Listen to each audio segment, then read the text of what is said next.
Voice of আয়াত সূরা ফুসসিলাত অর্থ বিস্তারিতভাবে বর্ণিত। বিসমিল্লাহির রাহমানির রাহিম।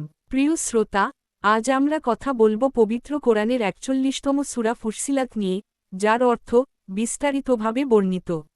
একটি কিতাব যার আয়াতসমূহ বিস্তারিতভাবে বর্ণিত হয়েছে। আয়াত নাজিলের স্থান, এটি মক্কায় নাজিল হয়েছে, তাই এটি মক্কি সূরা। আয়াত সংখ্যা মোট ৫৪ আয়াত। প্রধান বিষয়বস্তু কুরআনের মহত্ব, তাওহীদের প্রমাণ, নবীদের প্রতি অবিশ্বাসীদের প্রতিক্রিয়া, আসমান জমিনের সৃষ্টির বিবরণ ও কিয়ামতের দৃশ্য।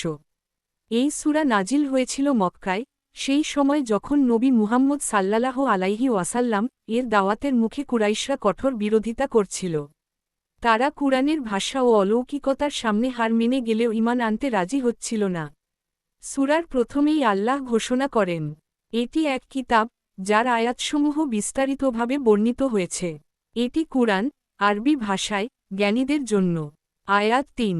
এখানে স্পষ্ট বলা হয়েছে, কুরআন কোনো মানুষের কথা নয়, বরং আল্লাহর পক্ষ থেকে নাজিলকৃত, যার প্রতিটি শব্দে হেদায়েতের আলো। ১। কুরআনের মহিমা আয়াত ৪২-এ বলা হয়েছে, মিথ্যা এই কিতাবের কাছে আসতে পারে না, না সামনের দিক থেকে, না পেছনের দিক থেকে। এটি প্রজ্ঞাময়, প্রশংসিতের নাজিলকৃত, এর মানে, কুরআন চিরকাল সুরক্ষিত এবং সত্য। ২। সৃষ্টির নিদর্শন আয়াত ৯-১২-তে আসমান জমিনের সৃষ্টি ধাপে ধাপে বর্ণিত হয়েছে। বিজ্ঞান আজ যা আবিষ্কার করেছে, তা আল্লাহ ১৪০০ বছর আগে বলে দিয়েছেন। ৩। আল্লাহর কাছে প্রত্যাবর্তন আয়াত ৩০ ও ৩১-এ আল্লাহ বলেন, যারা বলে, আমাদের রব আল্লাহ, এবং দৃঢ় থাকে, তাদের কাছে ফেরেশতারা আসে মৃত্যুকালে, তারা জান্নাতের সুসংবাদ দেয়। কোরআন শুধু পড়ার জন্য নয়, বুঝে মানার জন্য নাজিল হয়েছে।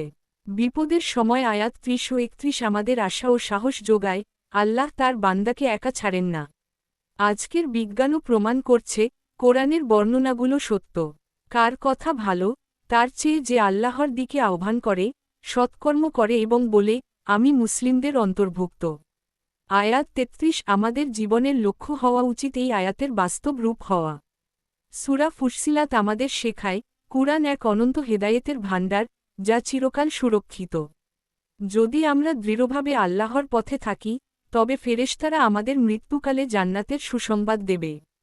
তাহলে আসুন, আমরা প্রতিদিন কোরআনের সাথে সংযুক্ত হই, বুঝে পড়ি, এবং জীবনে প্রয়োগ করি।